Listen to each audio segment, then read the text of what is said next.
Bonjour à toutes et à tous, je suis ravie de vous retrouver dans Tech Culture. Aujourd'hui, pour cette nouvelle émission, j'ai le plaisir d'accueillir Jean-Christophe Benzo. Bonjour Jean-Christophe. Bonjour Fanny. Vous êtes le directeur général de Groupama Épargne Salariale, qui fait partie du groupe Groupama. On connaît en général le groupe Groupama, mais alors précisément, quelles sont les missions de cette filiale que vous dirigez depuis 2018? Nous, on est booster de rémunération, d'attractivité et de motivation en entreprise. Alors là, ça vend du rêve. Et ça vend du rêve. En fait, vous savez qu'aujourd'hui, le problème des entreprises, c'est de recruter, d'attirer des talents et de les conserver. Et puis de les embarquer avec une rémunération attractive et un projet commun. Et bonne nouvelle, on peut faire tout ça avec l'épargne salariale. Alors, on a plein d'outils à notre disposition. Il y en a un que j'aime particulièrement, c'est l'intéressement. Et ça illustre bien ce qu'on peut faire en épargne salariale. L'intéressement, c'est un accord que l'entreprise va former avec ses salariés. Et on va se fixer des objectifs avec des critères financiers. On va augmenter le chiffre d'affaires ou des critères extra-financiers pour améliorer, par exemple, la satisfaction client. Et quand ces critères sont atteints, et seulement s'ils sont atteints, à ce moment-là, il y a des primes qui sont dégagées.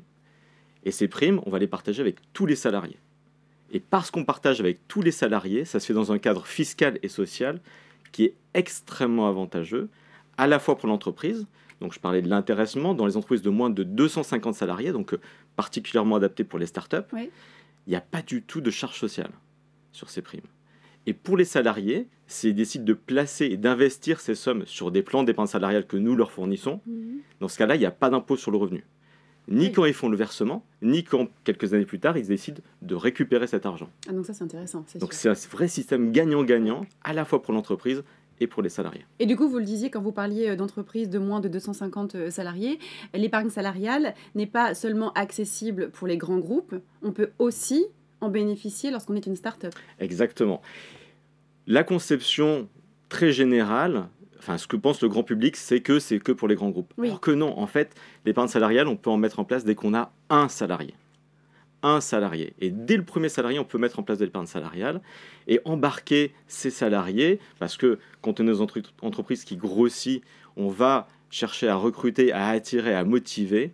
On va mettre en place ces systèmes. Et si on le met dès le début dans une start-up pour développer l'épargne salariale, si on intègre ça dès le début dans le système de rémunération, c'est un gros plus parce que c'est un élément de différenciation par rapport à la concurrence. Et comment ça se passe concrètement? Je suis une start-up, je viens d'embaucher une personne, je veux mettre en place l'épargne salariale. Comment vous m'accompagnez dès le début? On vous accompagne bien parce qu'on est expert sur le sujet. Et notre logique, en fait, c'est de rendre la chose simple. La conception, quand nous on parle à des startups, souvent ils nous disent on n'a pas le temps, c'est très compliqué et on veut se développer. On est fixé sur l'activité. Exactement, on veut se développer. Donc en fait, notre conception de l'épargne salariale, c'est de faire en sorte que la complexité qui existe en épargne salariale, elle soit chez nous et pas chez nos clients. Et donc, ce qu'on fait, c'est qu'on va voir les entreprises, on essaie de comprendre comment elles fonctionnent, on va leur proposer de ce fait le meilleur dispositif à mettre en place. J'ai parlé d'intéressement, mais il y en a d'autres. D'accord. Et une fois qu'on met en place ces dispositifs, on va faire en sorte que, si on fait affaire ensemble, derrière, toute la complexité, les tâches administratives, etc., c'est chez nous.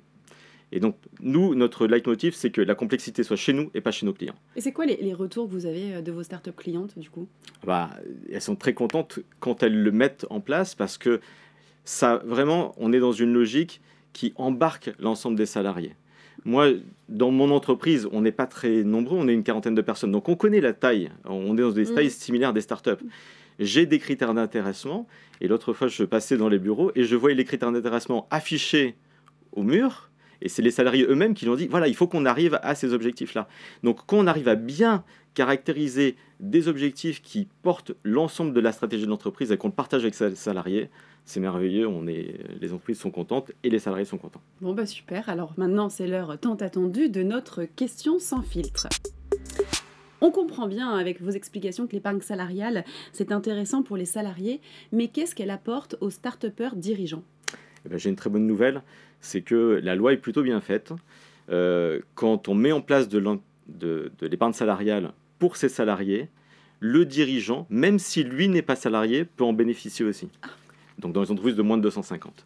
Et donc, c'est vraiment une incitation forte pour, je vais boucler sur ce que j'ai dit au début, c'est mieux rémunérer ses salariés, mieux les attirer et mieux les motiver. Ce sera une super conclusion. Merci beaucoup. Merci. Et merci à vous de nous avoir suivis. Je vous donne rendez-vous très prochainement pour de nouvelles émissions sur Tech Culture.